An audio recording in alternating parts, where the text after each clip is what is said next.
Hello students, how are you? This is the class for mathematics of class 7th from NCERT books. So we are going to study chapter number 2, fraction and decimals. Fractions and decimals.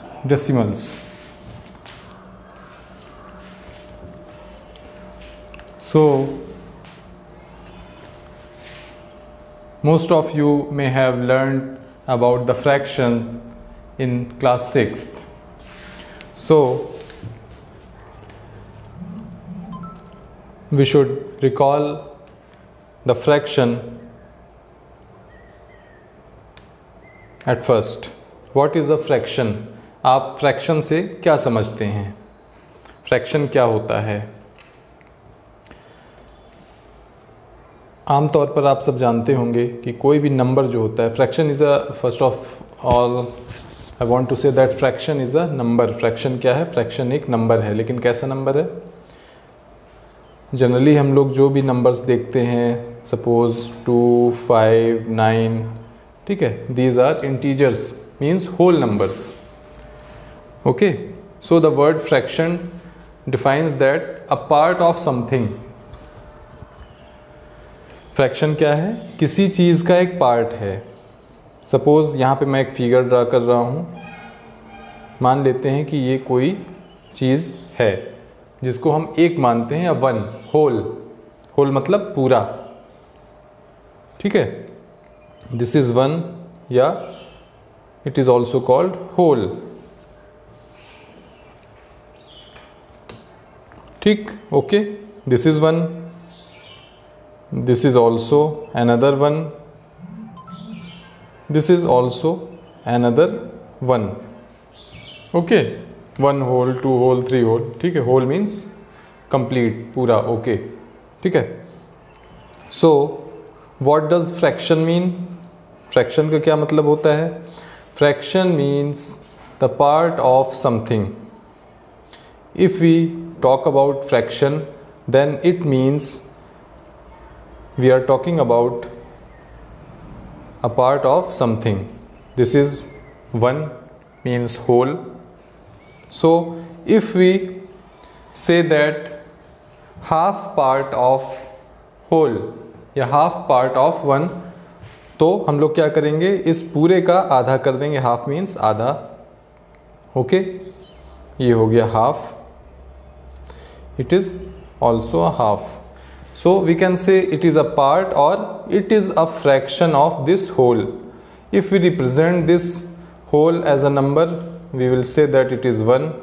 And if we want to represent this part in form of a number, then we will write it 1/2. आपने पहले भी लिखा होगा 1/2. इसका मतलब क्या होता है? हाफ, या फिर कह सकते हैं आधा.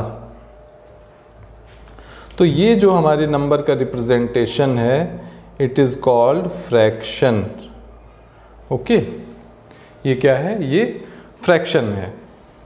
तो इस तरह से जो भी रिप्रेजेंटेशन होता है. अच्छा, ऐसा हमने क्यों लिखा? क्यों लिखते हैं ऐसा?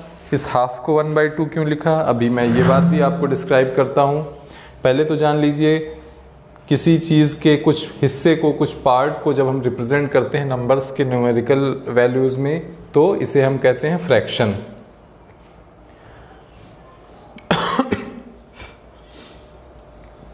तो जैसा कि यहाँ पे हम 1/2 की बात कर रहे हैं, तो इसमें ऊपर जो नंबर लिखा जाता है, this is called numerator,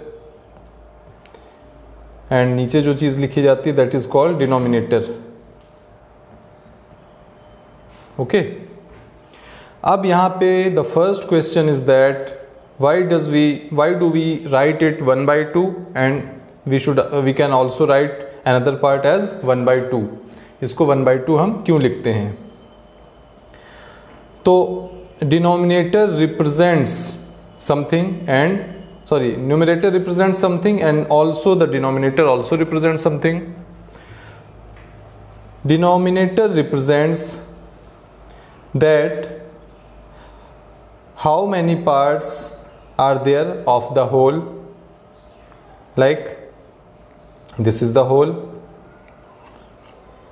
in how many parts we have divided the whole, this is whole, in how many parts, यानी कि कितने हिस्सों में हमने टोटल इस पूरे को, इस होल को डिवाइड किया है. In this case we have divided this into 2 parts. Okay, first part and 2.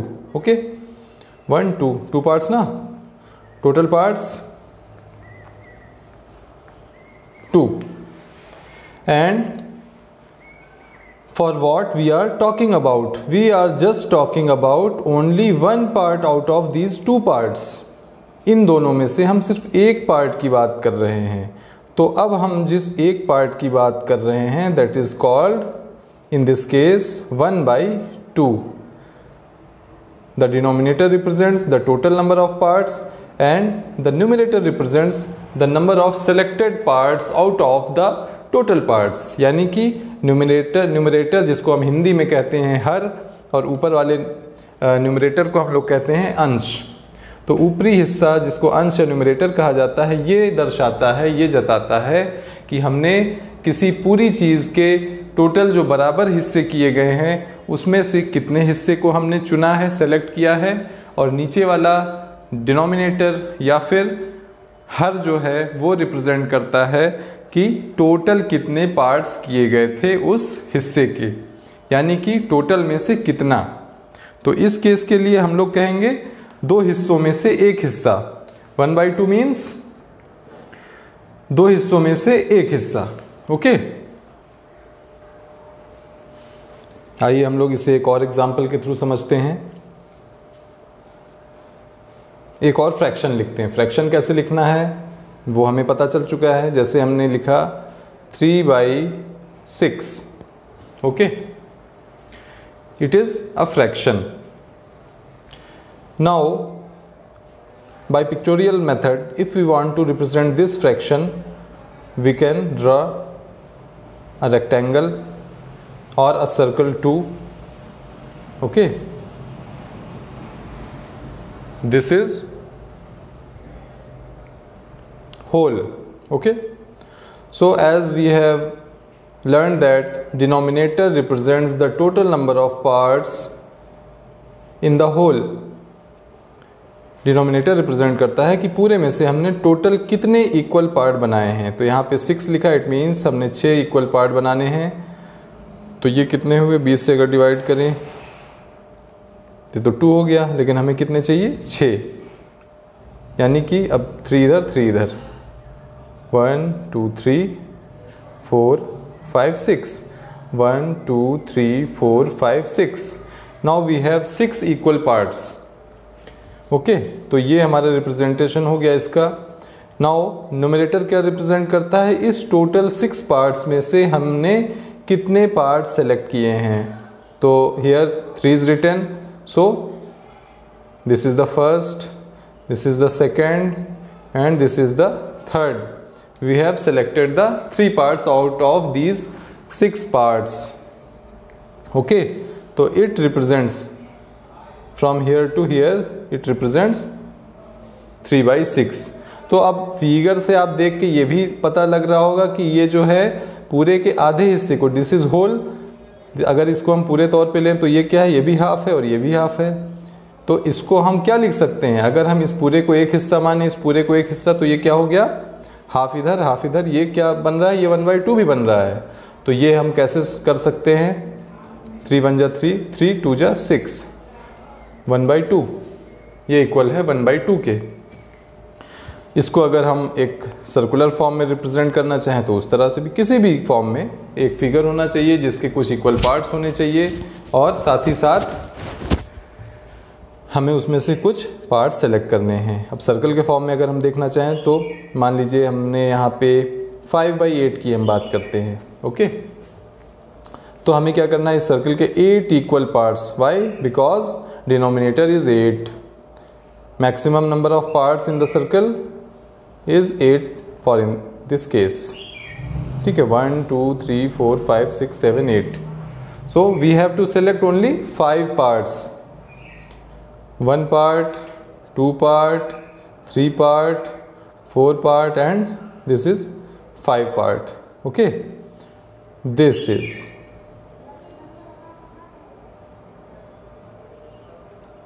the 5 by 8. This shaded part is called 5 by 8. Okay, what will be called this remaining part? 1 2 3 बचा है ना, इसको क्या कहेंगे? It will be called, total कितने part थे? 8. तो total parts को हम नीचे लिख देंगे as a denominator. Now what is left? 1 2 3, it will be 3 by 8. Now we can check it. This part is 3 by 8, this part is 5 by 8, and what will it be called? If we talk about the complete circle, it is one whole. Okay, so we can check 3 by 8 plus 5 by 8 is equal to 5 and 3, 8 is equal to 1. 1 represents the whole, यानी कि this और this मिलके क्या हो जाएगा? It will be whole. तो I think इतना आपके लिए आज के लिए सफिशिएंट होगा. इस पे आपको कुछ होमवर्क भी चाहिए होगा. मैं आपको आगे होमवर्क देता हूँ. आगे के होमवर्क में आपको क्या करना है, मैं यहाँ पे कुछ 2 तरह का होमवर्क दे रहा हूँ. एक आपको कुछ शेडेड पार्ट्स दिए जाएंगे, उनको आपको फ्रैक्शन के फॉर्म में रिप्रेजेंट करना है, और दूसरी तरफ कुछ फ्रैक्शन दिए जाएंगे जिनको आपको पिक्चोरियल फॉर्म में रिप्रेजेंट करना है. ये देखिए यहाँ पे आपका होमवर्क रेडी है. अब आपको यहाँ पे क्या करना है, पहला ये क्वेश्चन है रिप्रेजेंट इन फ्रैक्शनल फॉर्म. यहाँ पे 1 2 3 4 फिगर्स दिए गए हैं. इसमें आपको जो जितने, जैसे इसमें 1 2 3 4 5 6 पार्ट्स हैं, इसमें से 1 2 3 4 जो है वो शेडेड है. तो आपको इसको फ्रैक्शन यानी इस फॉर्म में रिप्रेजेंट करना है.